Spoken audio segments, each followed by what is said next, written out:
All right, I think we're ready to begin. There is apparently a version of the paper online. Our speaker is Simon Duffy, Yale and NUS College. So in fact, there's two copies online. There's a long version and a short version. I'm going to be reading the short version. And I'm... Oh, okay. Okay. And I'm doing a very strange hybrid. I'm probably going to default to ad-libbing in English, but my paper is actually in French. I will speak up. Ok. On trouve dans l'éthique ce qu'on pourrait décrire comme un double point de vue du degré de puissance d'agir d'une chose singulière. Tantôt il est fixé à un degré précisément déterminé, tantôt il semble admettre une certaine marge de variation. La question de la résolution de cette contradiction apparente est responsable de plusieurs lectures différentes parmi les chercheurs dans le domaine d'études spinozistes. Pour donner un sens plus précis à ces manières de varier et pour les rendre compatibles, il faut commencer par la question de l'essence d'une chose singulière.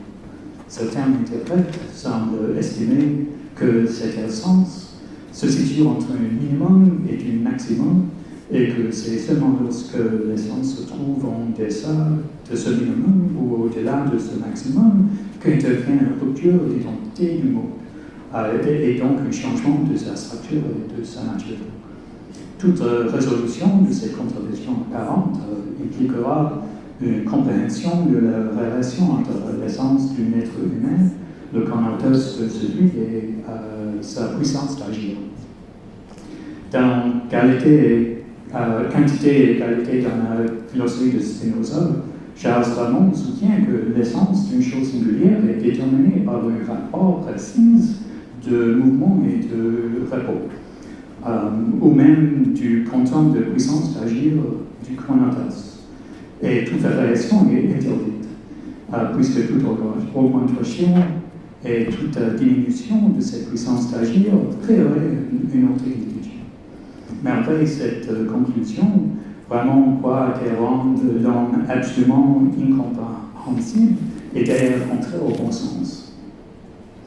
Ramon est confronté avec la contradiction apparente de notre première question qu'il veut résoudre en redéfinissant une côte de la contradiction. Il maintient le concept d'une puissance d'agir fixe, d'une chose singulière, tout en niant qu'il demeure un espace pour intégrer le concept d'une marge de variation de sa puissance d'agir. Ramon propose de le faire au moyen d'une distinction entre les changements de la puissance d'agir et les changements dans la puissance d'agir. Ramon justifiait cette formulation en expliquant que les variations dans la puissance d'agir se produisent dans la durée des passions, c'est-à-dire que la puissance d'agir elle-même reste inchargée par des variations dans la durée des passions.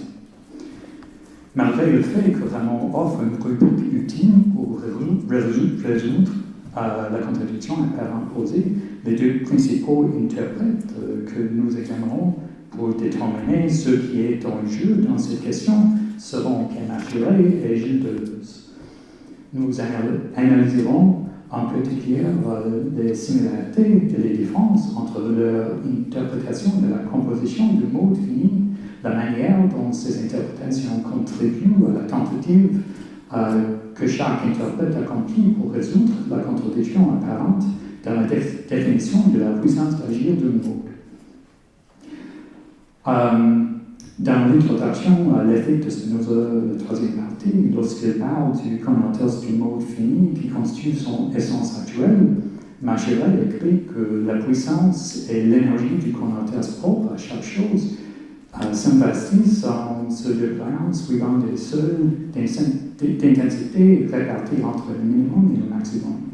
Le premier correspond à une pôle d'extrême passivité, le second à un pôle d'extrême activité. lorsqu'il écrit entre un minimum et un maximum, Macherey semble être d'accord avec l'interprétation de l'essence comme admettant une certaine marge de variation de sa puissance à agir. Même Deleuze écrit que chez Spinoza, le rapport qui caractérise un mode existant dans son ensemble est doué d'une sorte d'élasticité, et que l'essence d'un mode existant ou degré de puissance font toujours une limite à un maximum ou un minimum. Mais il reste à voir exactement ce que chacun de ces interprètes entend par un maximum et un minimum, et comment ils appliquent exactement l'essence du mode fini, son conatos et sa puissance d'agir, et le concept de variation. Dans Spinoza et le problème de l'expression, Deleuze nous invite à ne pas confondre l'essence du mode et le rapport dans lequel elle s'exprime.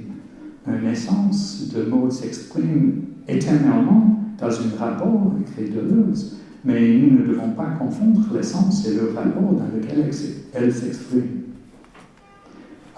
Pour Deleuze, dans la mesure où Spinoza définit les modes comme des modifications des attributs de substance, il fait référence seulement aux essences des modes, pas à l'existence des modes, qui est déterminée uniquement par les effets des modes existants l'un sur l'autre.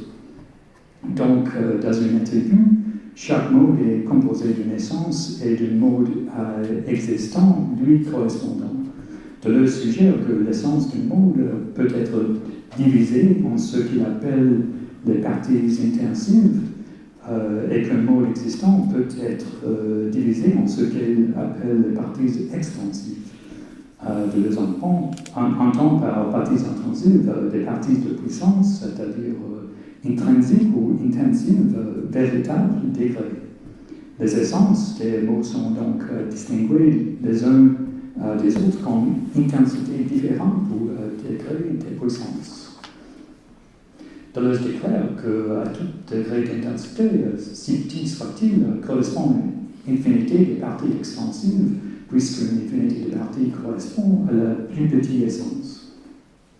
Deleuze suggère que chez Spinoza, les rapports entre les parties extensives qui constituent l'existence du mode ou d'un corps et qui correspondent à l'essence de ce mode sont purement déterminés par les lois mécaniques.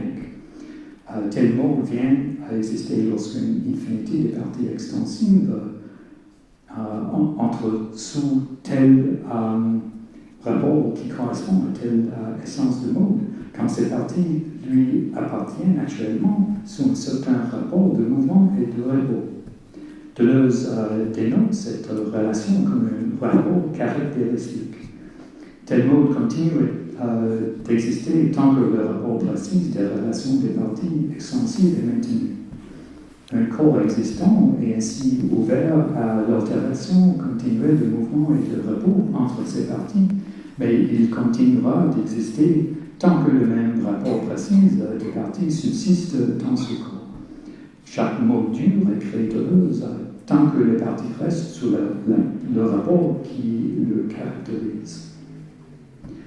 La préservation d'identité dans la durée ne réside pas seulement dans la préservation de l'organisation plutôt que de la nature particulière des parties qui lui donnent corps en ce moment, mais pour n'importe quel corps, son identité ou sa capacité à rester lui-même doivent être expliquées d'une part par un rapport précis des parties entre elles, d'autre part par le fait qu'il demeure une partie plus grand et plus composite.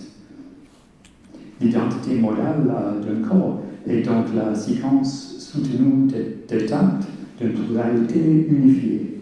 Donc seule demeure la forme durable de leur union, pendant que ces parties vont et viennent. C'est le concept d'un individu comme niveau d'intégration ou d'individuation déterminée, qui, comme un tout, comporte d'autres individus et lui-même incorporé comme partie et donc composant d'un individu ou d'un corps plus composé, bien que pas nécessairement plus complexe.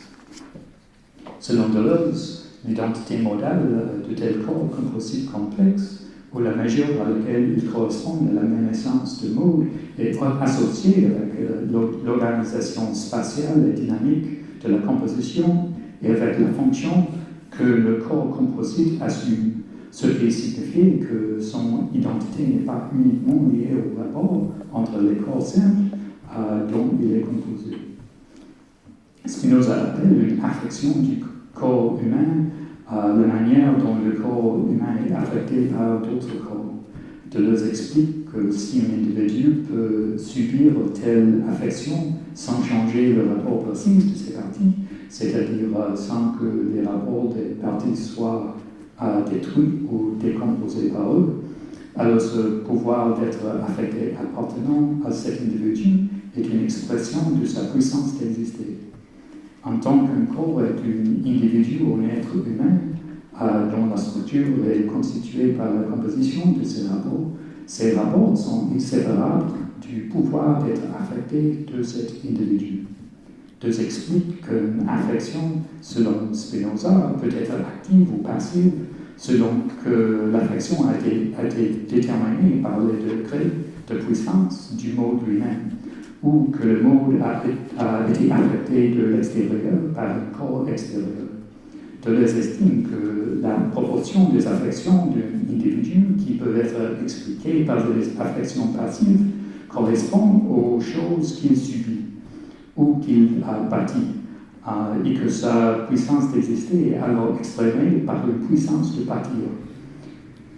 La proposition des affections d'un individu qui s'explique par des affections actives correspond à des actions, c'est-à-dire il agit, et sa puissance d'existence est alors exprimée par une puissance d'agir.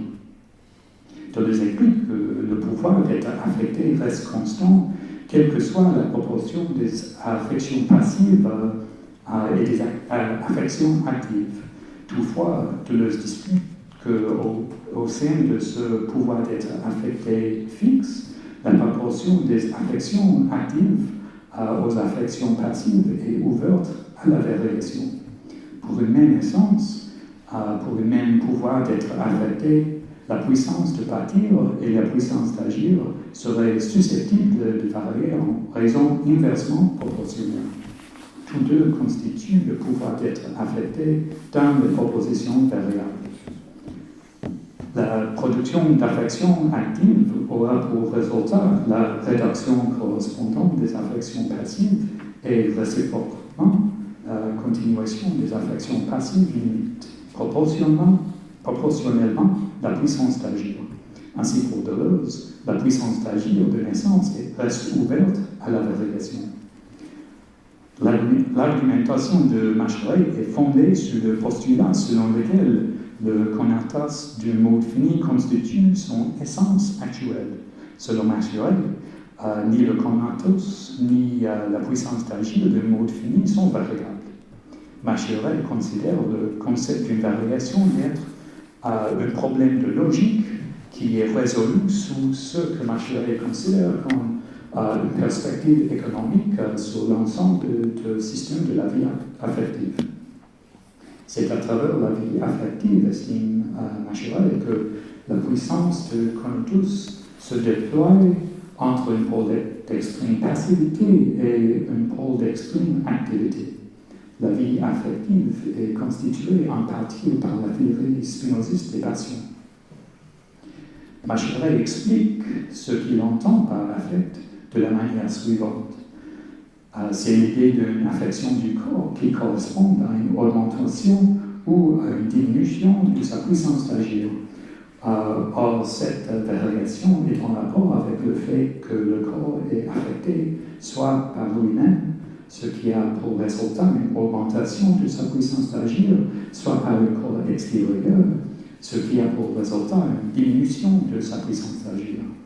Dans la définition générale des affects, Spinoza fait remarquer, lorsque je parle d'une puissance d'exister plus grande ou moins grande qu'auparavant, je ne comprends pas par là que l'âme compare l'état présent du corps à ses états intérieurs, mais que l'idée qui constitue la forme de l'affect, affirme au sujet du corps quelque chose qui de fait enveloppe plus ou moins de réalité qu'auparavant.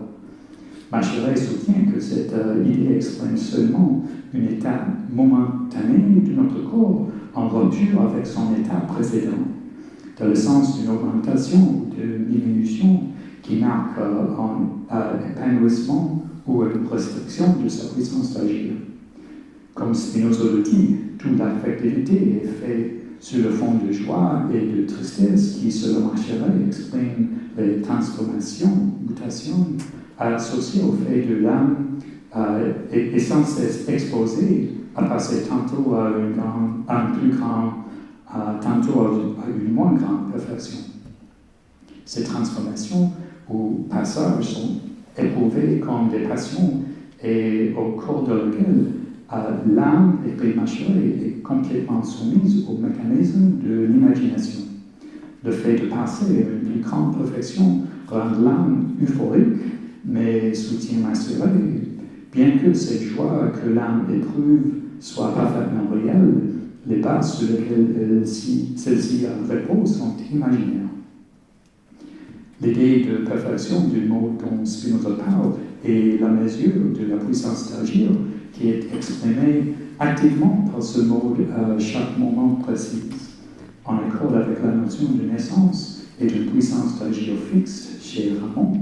Macheray estime que, quelle que soit la marge de variation dont est affectée l'expression de la puissance propre de l'âme, la puissance reste dans tous les cas et par définition la même.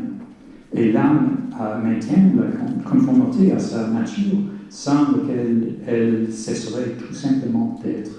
Donc, passer à une perfection plus grande, c'est exprimer activement une proportion de la puissance d'agir fixe d'un mot plus grand qu'auparavant. Passer à une perfection moins grande ne signifiait pas être privé d'une perfection plus grande au sens d'une lacune ou d'une manque, ni une pause dans la poursuite du mouvement par lequel s'effectuent les pulsions fondamentales du conatos.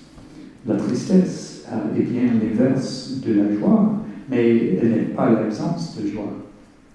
Comme dit Macheray, la tristesse est un rétrécissement de la puissance de pensée de l'âme qui la déprime momentanément, mais qui serait impensable sans la persistance de cette puissance, dont elle continue à donner une expression paradoxale. La tristesse fait donc partie intégrante du mouvement du conatos. Ce que Macheray veut faire comprendre en raisonnant ainsi, c'est que, quelle que soit l'orientation de la variation dont l'âme est affectée, joie ou tristesse, l'âme continue dans tous les cas à être animée par la pression du conatos et la transformation que l'âme ne cesse d'éprouver n'altère en rien la constance du conatus, qui est, écrit Macheray, constitutionnellement inaltérable et persiste imperturbablement à travers la suite de ces étapes transitoires.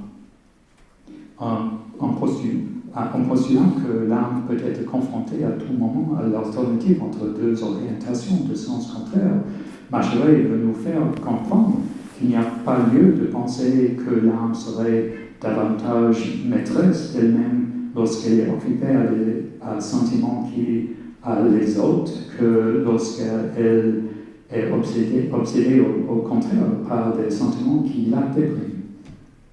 Le caractère des transformations rend donc les affections fondamentalement ambiguës. Comme aucune de ces étapes d'âme n'en soit la garantie de sa stabilité, la vie affective est une étape d'instabilité permanente. Cette étape, écrit Macheray, est importée dans le flux affectif ininterrompu qui balance sans cesse entre les deux pôles extrêmes du maximum et du minimum. Macheray conclut que l'étape de l'activité et de la passivité de l'âme ne sont pas des étapes absolues et comme tels radicalement exclusifs l'un de l'autre, mais qu'ils se mesurent l'un par rapport à l'autre à l'intérieur d'une série d'étapes graduelles que Machiavel décrit comme flux affectif ininterrompu et qui réalise tendanciellement toutes les formes intermédiaires entre les deux extrêmes. Les variations de l'intensité de l'expression active de la puissance d'agir sont donc en rapport avec la place qui occupe le flux affectif ininterrompu. Machiavel analyse l'affectivité du point de vue de l'imagination par rapport à l'attribut de pensée ou l'âme, alors que Deleuze l'explique d'un point de vue qui reste dans la perspective du corps et de sa puissance d'agir.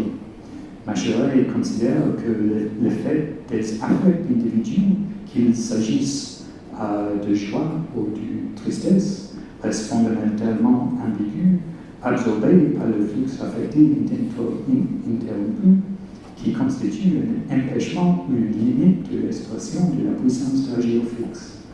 L'interprétation de Spinoza chez Deleuze complique quelques aspects de la lecture de Machiavel. D'abord, Deleuze veut introduire un autre niveau de variation.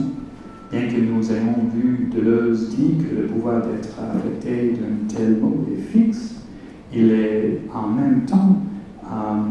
estime en même temps qu'il ne reste pas fixe à tout moment et de tout point de vue.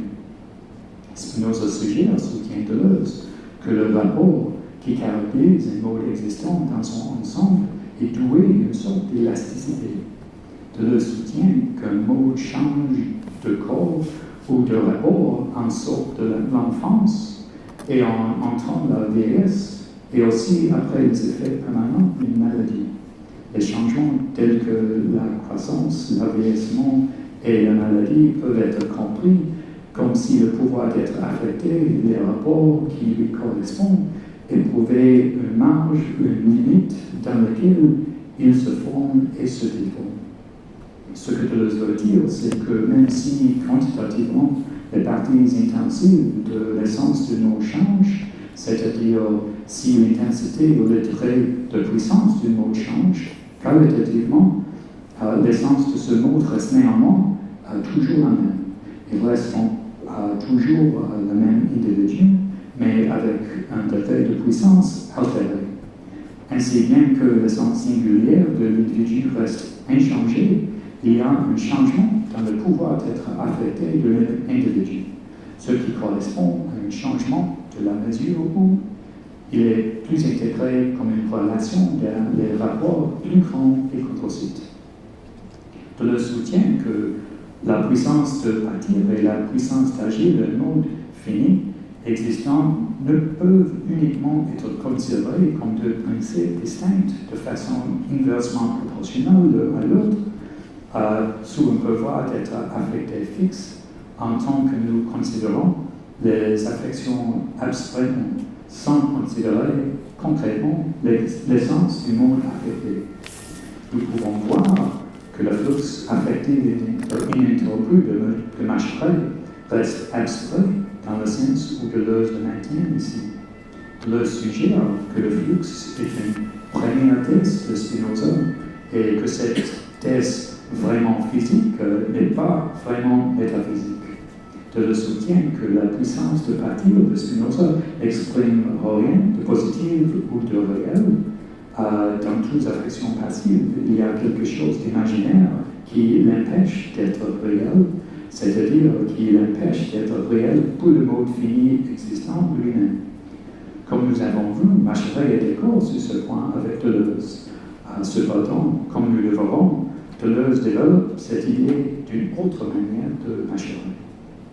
La façon dont les affections en général, où le flux affectif ininterrompu empêche ou limite l'expression de la puissance d'agir d'un mode, selon Machiavel, est tout à fait différente de la façon dont les affections passives limitent l'expression des affections actives selon Deleuze. Selon Machiavel, le terme limite a pour fonction d'expliquer l'impact des affections en général sur un mode existant, empêchant l'expression active de la puissance d'agir d'un mode fini entre l'éventail d'un maximum et d'un minimum. Alors que chez Deleuze, le terme limite définit une marge ou un seuil au-delà duquel le pouvoir d'être affecté d'un mode cesse d'être animé par des affections actives et cesse donc complètement d'être exprimé. C'est-à-dire qu'au-delà de ce seuil, un mode fini existant cesse d'exister. Deleuze explique que c'est seulement dans l'inspiration physique que le pouvoir d'être affecté d'un mode reste fixe et peut donc être compris comme variant entre l'éventail du maximum et du minimum. Le point de vue d'existence d'un mode chez Machiavel correspond à cette description. Mais Deleuze introduit un autre point de vue qu'il appelle l'inspiration ethnique, dans lequel le pouvoir d'être affecté d'un mode n'est constant que dans les limites extrêmes. Ce qu'il entend par des limites extrêmes et pourquoi elles diffèrent des limites dont il parle au singulier reste à voir. Cependant, auparavant, il convient d'analyser le concept de l'inspiration éthique de Deleuze. Un des aspects fondamentaux de la distinction entre l'inspiration physique et l'inspiration éthique chez Deleuze est le changement de perspective sur la relation entre les affections passives et les affections actives. Dans l'inspiration éthique, les affections passives fonctionnent uniquement comme une limite à l'existence du mode. Elles n'animent plus l'essence du mode comme le font toutes les affections passives selon Machiavel, mais ils la limitent. Ce qui change dans l'inspiration physique est la définition du pouvoir d'être affecté d'un mode, qui était défini auparavant comme la combinaison de la puissance de partir et la puissance d'agir d'un mode. Dans l'inspiration éthique, la puissance de partir n'est plus considérée comme exprimant le pouvoir d'être affecté. Deleuze décrit l'effet des affections passives sur le pouvoir d'être affecté de la manière suivante. Tant qu'il est rempli par des affections passives, elle est réduite à son minimum. Nous restons alors imparfaite et impuissante. Nous sommes en quelque sorte séparés de notre essence et de notre degré de puissance, séparés de ce que nous pouvons.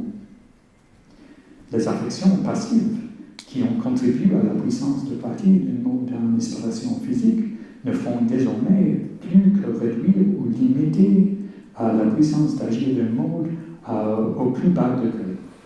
En tant que les affections actives contribuent à la puissance d'agir, elles sont les seules affections qui exercent sur ce nouveau concept éthique du pouvoir d'être affecté.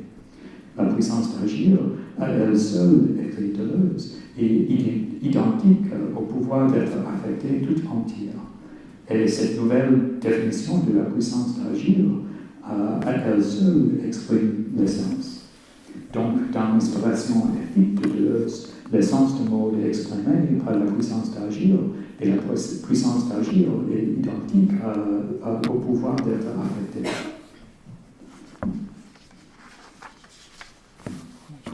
Three minutes.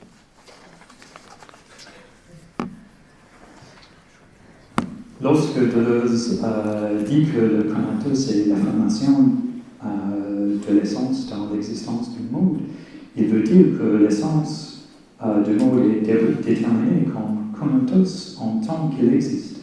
Comme nous l'avons vu, un mot existe chez Deleuze en tant qu'il a un pouvoir d'être affecté, et le pouvoir d'être affecté est déterminé par le rapport précis entre les parties extensives dont il est composé. Un rapport qui, à chaque moment, est fixé. Selon l'inspiration éthique, le conatus d'un mode fini est l'effort de maintenir ce corps apte à être affecté d'un grand nombre de façons. Donc, le conatus exprime le pouvoir d'être affecté d'un mode. Deleuze soutient aussi que la puissance d'agir est l'expression directe du pouvoir d'être affecté d'un mode, et la puissance d'agir est l'expression du rapport entre les parties intensives qui constitue l'essence du mode ou son degré de puissance, dans la mesure où ceci est exprimé comme existence du mode. Le connotus du mode exprime donc le pouvoir d'être affecté comme sa puissance d'agir. De cela, Deleuze peut conclure que les variations du connotus en tant qu'il est déterminé par telle ou telle affection sont des variations dynamiques de notre puissance d'agir. Le connotus d'une mode varie donc proportionnellement à la variation du pouvoir d'être affecté.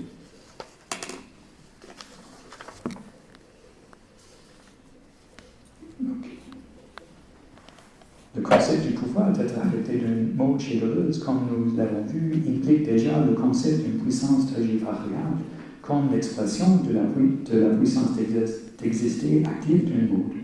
Ce concept se complique encore plus avec l'inspiration éthique lorsque Deleuze assimile directement le pouvoir d'être affecté à la puissance d'agir d'une mode. Les affections passives, selon Deleuze, fonctionnent maintenant comme une limite de l'expression des affections actives et donc l'existence du mode lui-même. Cette limite fonctionne dans l'éventail de la puissance d'exister ou l'essence fixe. Une telle mode est donc dans un maximum et un minimum. Donc, selon Deleuze, les trois aspects d'une mode, son pouvoir d'être affecté, qui est exprimé par son connotus, comme sa puissance d'agir, sont tous ensemble proportionnellement ouverts aux variations dans cet éventail, et leurs expressions sont limitées par les affections passives qu'ils subissent.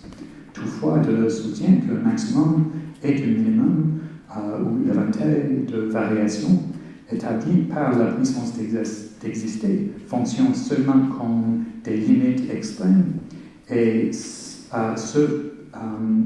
parce que les modes finis sont aussi ouverts à un troisième type de changement, ce qu'il appelle les changements métaphysiques, qui sont des changements de l'essence fixe elle-même ou la puissance d'exister. Deleuze considère que tant que le mode existe, son essence même est susceptible à varier suivant les affections qui lui appartiennent à tel moment. Ces changements métaphysiques de l'essence du mode sont ceux que Deleuze décrit comme une sorte d'élasticité. Comme nous l'avons noté auparavant, Deleuze considère que l'essence est seulement fixe qualitativement et reste ouvert à varier quantitativement en certaines conditions, en tant qu'elle est composée de parties intensives.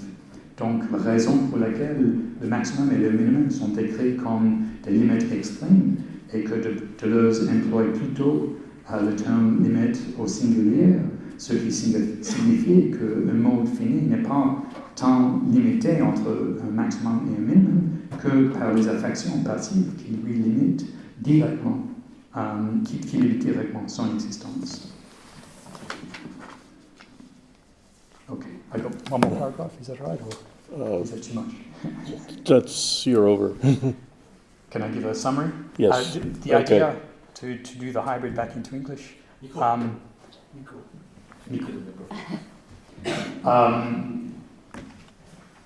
Deleuze concludes that there in fact is no kind of contradiction. That you have these two different, you have the physical view, and you have the ethical view, and because you're able to limit or think about the limit in terms of the engagements that a mode is involved with that are kind of passive, that this in fact sort of resolves the contradiction. But I mean, I'll leave that. Thank you.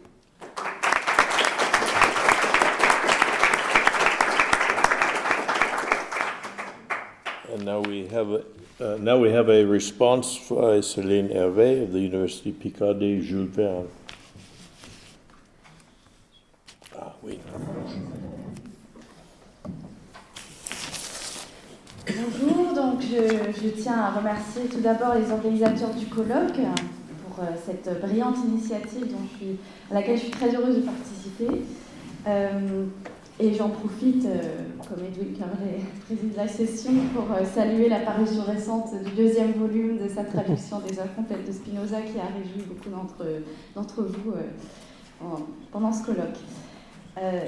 Si ce colloque est certes la rencontre de deux traditions interprétatives, on vient de voir ici les reprises, les transmissions. On a vu également hier les hybridations que l'étude du corpus spinoziste des deux côtés de l'Atlantique a pu produire. Simon Duffy, que l'on peut remercier pour s'être exprimé en français, pour avoir écrit son texte en français, est un des acteurs de ces échanges, en ce qu'il a entrepris depuis plusieurs années un travail que l'on pourrait qualifier de passeur, traduisant une partie des séminaires de Gilles Deleuze consacrés à Spinoza, tâchant à travers divers travaux et articles d'éclairer et de mettre en perspective les différentes tendances de la critique spinoziste en Europe depuis la fin des années 60. Alors, ce qui suit est ma réponse à la version longue de la communication de Simon Duffy. Certains éléments feront donc référence à des passages que vous n'avez pas entendus, mais que vous pouvez ou pourrez lire si vous avez accès à la version longue, donc en ligne. Alors, je pense que tout le monde aura apprécié le souci de précision conceptuelle, la finesse de lecture de l'œuvre de Spinoza, mais aussi et surtout, en tout cas ici, la lecture fine de ce que Spinoza a pu produire en termes d'interprétation. Vous avez choisi d'aborder un point important de la métaphysique spinozienne, particulièrement discuté parmi les commentateurs, à commencer par Martial Leroux, que vous citez plusieurs fois dans la version longue. Un point important qui est d'abord une ambiguïté, laissant place, comme on vient de le voir, à une pluralité de lectures possibles. Quelle place et quel statut accorder à la variation dans l'ontologie spinoziste? Comment se conçoit la nature et l'essence d'un individu ou d'une chose singulière dans une philosophie de la puissance qui pense en termes de degrés, mais qui cependant fait des modes une production nécessaire de la substance, unité dont se déduisent une infinité de modes déterminant l'essence de chaque chose. À partir du moment où la distinction entre la puissance et l'acte disparaît, et où toute chose est toujours ce qu'elle veut être, où toute essence est actuelle et corrélée à une puissance d'agir et de pâtir constamment effectuée, pour reprendre l'expression de Deleuze, comment comprendre ces variations? Sont-elles des modifications de l'essence? Et si ce n'est pas le cas, en quel sens peut-on dire qu'elles viennent délimiter cette essence? S'il y a bien, comme le montre la théorie des affects et sa polarité joie-tristesse, augmentation et diminution de la puissance d'agir dans le cours de l'existence d'une chose singulière, si celle-ci connaît des mutations dues au flux affectif ininterrompu, selon l'expression de Pierre Macheret que vous avez reprise, si celle-ci donc connaît des mutations dues à ce flux affectif et aux relations qu'elle noue avec les autres choses singulières, doit-on en déduire que son essence varie, elle aussi, et jusqu'à quel point une chose conserve sa nature propre, son identité?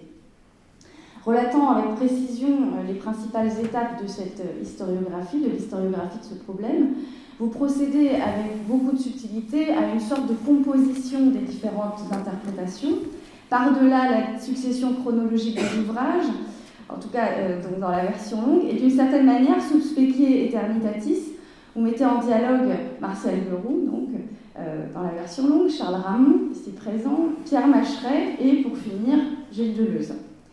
Ce faisant, vous nous invitez à parcourir 40 ans de recherche spinoziste en France, mise au défi de ce que vous appelez donc une contradiction apparente du spinozisme, mais qui s'avère être plutôt, si l'on suit l'interprétation deleuzienne, comme vous choisissez finalement de le faire, une différence de plan ou d'inspiration, l'inspiration physique et l'inspiration éthique.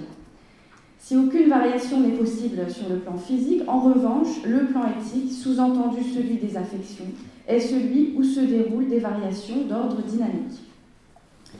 Dans le but de mettre en place un réel dialogue entre les auteurs, vous adoptez une méthode assez simple qui consiste à décomposer le problème en ces trois éléments que vous faites varier en fonction des différentes interprétations. L'essence, la puissance d'agir et le conatus, une chose singulière.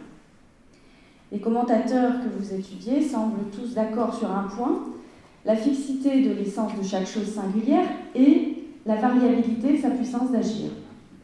Mais tous ne formulent pas cela de la même façon, tous n'adoptent pas le même point de vue et n'en tirent pas les mêmes conséquences.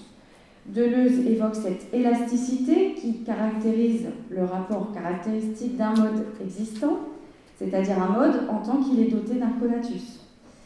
Cette fixité de l'essence est affirmée à plusieurs reprises par Spinoza, par exemple dans la préface de la 4e partie de l'Éthique, où il précise ce qu'il entend, ou plutôt ce qu'il n'entend pas, par le passage d'une chose à une plus grande perfection. Je cite Spinoza. « Quand je dis que quelqu'un passe d'une moindre perfection à une plus grande, et le contraire, je n'entends pas qu'il change son essence ou forme contre une autre. Mais c'est sa puissance d'agir, en tant qu'elle se comprend par l'intermédiaire de sa nature, que nous concevons comme augmentée ou bien diminuée. » Charles Ramond, que vous citez abondamment dans votre version longue, s'appuie notamment sur les indications que donne Spinoza dans la Petite physique qu'il insère après la proposition 13 de la 2e partie de l'Éthique, identifiant l'essence au rapport précis de mouvement et de repos existant entre les parties d'un même individu. Or, cette définition est ensuite supplantée dans la 3e partie de l'Éthique par le conatus et par tout ce vocabulaire de l'effort, de la tendance, de l'intensité, qui devient spontanément quantitatif ou graduel. Pensons simplement à la proposition 6 de cette 3e partie. Chaque chose, autant qu'il est en elle, s'efforce de persévérer dans son être, dont la démonstration affirme que tout principe de destruction d'une chose existante se trouve en dehors d'elle. Rien en elle ne peut contribuer à la supprimer. Songeons également à la définition de l'essence comme essence actuelle qui suit cette proposition, la proposition 7 donc, l'effort par lequel chaque chose s'efforce de persévérer dans son être n'est rien à part l'essence actuelle de cette chose. Proposition 7 dont la démonstration établit une équivalence entre puissance, conatus et essence actuelle d'une chose singulière. Je cite pour la dernière fois. La puissance d'une chose quelconque, autrement dit l'effort par lequel, seule ou avec d'autres, elle fait ou s'efforce de faire quelque chose, c'est-à-dire la puissance ou effort par lequel elle s'efforce de persévérer dans son être, n'est rien à part l'essence donnée, autrement dit actuelle, de cette chose. Mais précisément, est-on seulement face à un changement de vocabulaire ? Ces différentes déterminations sont-elles compatibles entre elles et si oui, à quelles conditions ?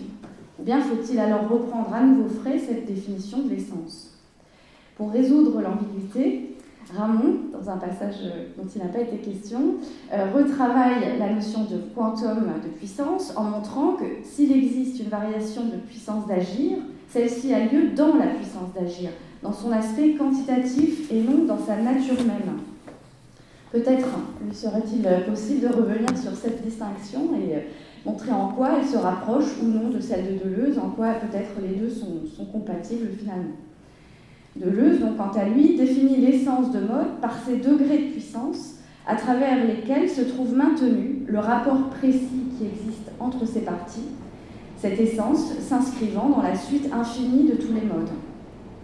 Aussi, pour expliquer les variations de la puissance d'agir et élucider l'essence d'un mode, doit-on regarder vers les autres choses, externaliser en quelque sorte le point de vue, et s'intéresser non seulement au rapport entre les parties qui composent un individu, mais au rapport qu'entretient cet individu avec les choses extérieures. C'est ce à quoi nous invite la lecture de Pierre Macheret, qui confère à l'essence de chaque chose singulière une positivité intrinsèque, rejetant toute négativité ou affirmation minimale de la puissance d'agir du côté des choses extérieures par lesquelles nous sommes affectés. Aux variations qualitatives et quantitatives, vous ajoutez un troisième terme dans le sillage de Deleuze et de la 3e partie de l'Éthique, celui de variation dynamique. On voit ici, comme vous avez pu le souligner, ce que la lecture de Spinoza par Deleuze doit à son étude du système leibnizien, la puissance d'agir étant assimilée au concept de force chez Leibniz. C'est ce rapprochement qui lui permet de faire une place à la variation graduelle, sans pour autant remettre en cause la fixité et l'intégrité, si l'on peut dire, de l'essence de la chose singulière. L'essence est en effet toujours active et seuls les affects actifs lui appartiennent. Les affects passifs ou passions, seuls, venant limiter de l'extérieur l'expression de sa puissance d'agir ou de son conatus, compris comme pouvoir d'être affecté. On peut malgré tout se demander si la distinction entre ces deux inspirations, physique et éthique, qui au fond constitue deux points de vue sur les textes spinozistes, est réellement opérante. Voici, pour finir, ou plutôt pour lancer la discussion, quelques questions, quelques remarques en forme de questions. Vous évoquez au début de votre analyse les différentes politiques d'interprétation auxquelles ces lectures renvoient. On voit bien, en relisant les passages de Guéroult, de Deleuze, Macheret et Ramon, que la question est abordée sous des aspects variés et que chaque fois, la préoccupation des auteurs est différente. Ainsi, Spinoza n'est-il pas seulement un auteur que l'on commente comme on en commenterait un autre, il constitue bien souvent un enjeu stratégique pour ces auteurs. Vous évoquez, par exemple, pour Deleuze, la volonté de mettre au jour une pensée alternative qui permette de sortir de la référence hegélienne. On observe la même chose d'un autre point de vue et dans une moindre mesure chez Althusser, on l'a vu hier avec l'intervention de Knox Pillen et la réponse de Pascal Gillot.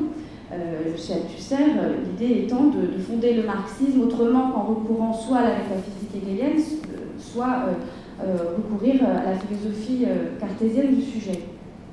Pourriez-vous éventuellement en dire plus sur les autres lectures que vous avez mentionnées? À quelle politique interprétative correspondent-elles, d'après vous?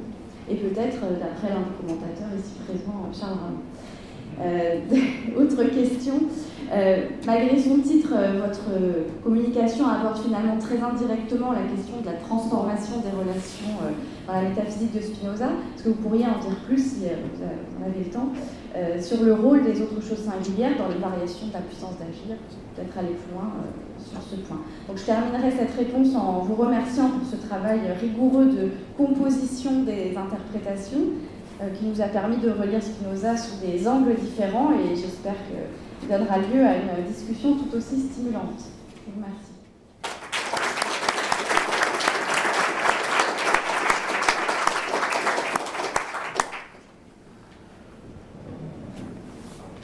Charles?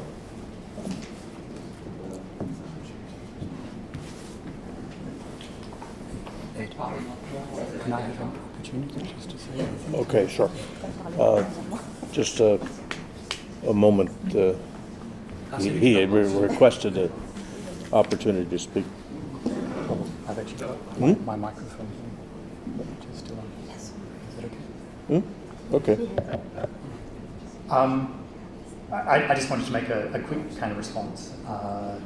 Number one, thank you very much for these very generous comments. To the first question about the different strategies, I think I can follow on from your suggestion that the distinction between physical and ethical views doesn't actually exist in Spinoza. I think this is one of the issues with Deleuze. I can see that he brings Leibniz in order to resolve what he thinks are certain kinds of problems, and that points to Deleuze's larger project rather than to Deleuze as Spinoza scholar operating in Spinoza studies, perhaps. One of the broader kind of contexts that I've been interested in looking at Deleuze in relation to is his argument against Hegel's reading of Spinoza, and I mean particularly his insistence of Spinoza's position in dialectical progression in the history of philosophy. And what I look at in that regard is letter 12 on the infinite, and Deleuze in his seminars spends quite a bit of time trying to argue against Hegel that the infinitesimal is in fact able to be found in this kind of interesting nested concentric circles in the example. Decidedly, he uses Leibniz to kind of do that as well. So again, we're departing from the Spinoza studies per se. So, I fully concede that. A part of what motivated this paper was really to try to think through the criticism that Charles Ramon was bringing to bear on Deleuze, to try to make sense of what Deleuze's position perhaps kind of was, whether there was consistency amongst them. And I can see from the point of view of Spinoza studies, we have consistency in Deleuze insofar as he departs from Spinoza studies. I think there's absolutely room for the kind of pushback that Ramon is suggesting. That's the first question. The second question, whether I would like to say more about the role of other singular things in variations of power to act. And I've just got a couple of comments, and this is to pick up on a few of the discussion points from yesterday. So, and this is thinking about singular things as, for example, other individuals or groups of individuals which have an affect. And this was Simon Sharp's comment from yesterday. So one of the other examples that appeared in a couple of papers, Dan's and Michael Rosenthal's, was this example of Moses having laws that just happened to work without him actually knowing why. But the discussion was that a philosopher could well work it out. So for Moses, perhaps joyful passions might be involved for him, but he doesn't have the wherewithal to do anything with the joyful passions, except perhaps to recognise that he's onto a good thing and try to perpetuate the joy of the joyful passions. That's kind of perhaps one rubric for thinking through how to characterise the kind of knowledge that Moses might have. But I also think an important kind of part of thinking through this sort of problematic is, at least thinking from the political point of view of Spinozism, it's important to understand how the masses are engaging in the process, and that's a part of the kind of the problem. And that sort of perhaps flies underneath some of the broader metaphysical issues that have been debated today.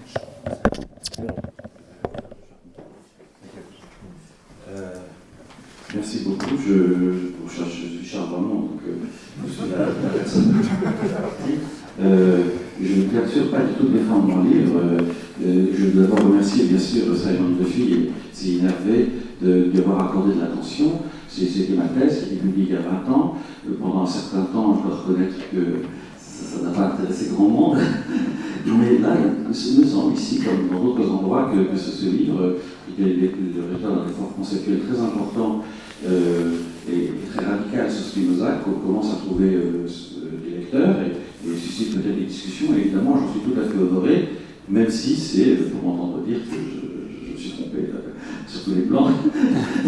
Mais je voudrais donc, en un mot, ce sera vraiment pas plus d'une minute, expliquer quel était mon point de vue général, parce que la difficulté pour... je ne veux surtout pas défendre mes positions, c'est pas du tout mon problème, mais c'est expliquer pourquoi il est difficile de percevoir ce que je veux dire si on n'en a pas une vue générale. Ma thèse se résume en deux phrases. C'est que Spinoza, pour moi, a accompli le rationalisme philosophique du XVIIe siècle en luttant, il le dit explicitement dans la 5e partie de l'Éthique, dans la préface, contre ce qu'il appelle la qualité occulte. C'est-à-dire contre ces qualités, ces je ne sais quoi, ces choses qu'on ne savait pas expliquer, les vertus, etc. Donc son point de fixation, c'est de supprimer définitivement ce qu'il appelle la qualité occulte. C'est d'ailleurs comme ça que commence Guéraud son commentaire. Spinoza est allé le plus loin dans la lutte contre la qualité occulte et les scolastiques. Et pour lutter contre la qualité occulte, Spinoza a employé deux voies. Une qui était de supprimer le côté occulte de la qualité, et donc d'avoir des qualités non occultes, des qualités transparentes, un monde de qualité pure en quelque sorte, ça c'est les attributs. C'est pour ça que Dieu n'est pas numérique, il n'y a pas de quantité en Dieu, il n'y a que de la qualité, mais une qualité non occulte. Et de l'autre côté, il a pris l'autre voie dans les modes, c'était de supprimer toute référence à la qualité. Et donc c'est pour ça qu'il s'est lancé dans une description strictement quantitative des modes. D'où la définition 6, chaque chose autant qu'il est en elle, quantum céleste, s'efforce de persévérer dans son œuvre, etc. Donc on a chez Spinoza, c'est ma thèse, l'expression d'un monde qualitatif, la nature naturante, dans un monde quantitatif, qui est la nature naturelle. Et toute ma thèse consiste à montrer que Spinoza, ça c'est le projet de Spinoza, tel qu'il s'exprime très clairement dans beaucoup de points. Mais évidemment, il n'a pas pu tenir au bout ce projet. Ce qui fait que, d'une certaine façon, la quantité refait toujours surface d'une certaine façon en Dieu, malgré tous les efforts pour l'en supprimer, de même que la qualité fait toujours de nouveau surface dans les modes, malgré tous les efforts pour l'en repousser. Et donc, il y a une espèce d'intrication générale de la quantité et de la qualité chez Spinoza. Bien sûr, mon but n'est pas de critiquer Spinoza, mais de montrer que pourquoi il est en but à cette espèce d'effort gigantesque et pourquoi il n'y parvient pas. Donc, on ne peut pas séparer, si vous voulez, et dire que sur ce point, je dis que ceci, parce que vous avez dans mon livre des points point où je dis que Spinoza est quantitatif et l'autre qu'il est qualitatif, et ça fait une espèce de confusion extraordinaire si on ne voit pas l'ensemble de la problématique. Alors maintenant, sur ce que vous avez dit, ce qui est très frappant, je trouve, cher Simon, c'est la dernière phrase de votre paper. J'ai assez par cœur à peu près, à la fin, il n'y a plus aucune contradiction. Toutes les contradictions s'évanouissent. On dirait du Guérou dans le texte, hein, ou du Deleuze dans le texte. C'est-à-dire, le but est de résoudre les contradictions. Alors c'est là, si vous voulez, que nous ne sommes pas d'accord, parce que pour moi, l'histoire de la philosophie consiste à aviver les contradictions, et à se demander pourquoi un auteur s'est perdu ou a rencontré des difficultés. C'est pas du tout pour le critiquer, bien entendu, mais c'est pour moi-même, à mon tour, essayer de résoudre ces difficultés ou de faire un pas en avant. Donc si vous voulez, l'entreprise même de résoudre les contradictions, c'est pas du tout, je veux dire, d'un point de vue, supposer qu'on résolve toutes les contradictions, il ne reste plus qu'à dire, bon, bah, Spinoza a raison, on rentre chez soi. Donc moi, c'est pas comme ça que je vois les choses. Vous voyez? Mais merci quand même encore une fois, parce que vraiment, ça fait chaud au cœur. C'est extrêmement agréable de voir qu'un livre qu'on a écrit, même il y a 20 ans, est pris en considération. Et en plus, je suis d'accord avec beaucoup de critiques que vous faites, en détail. Je ne suis pas entré en détail. Merci beaucoup.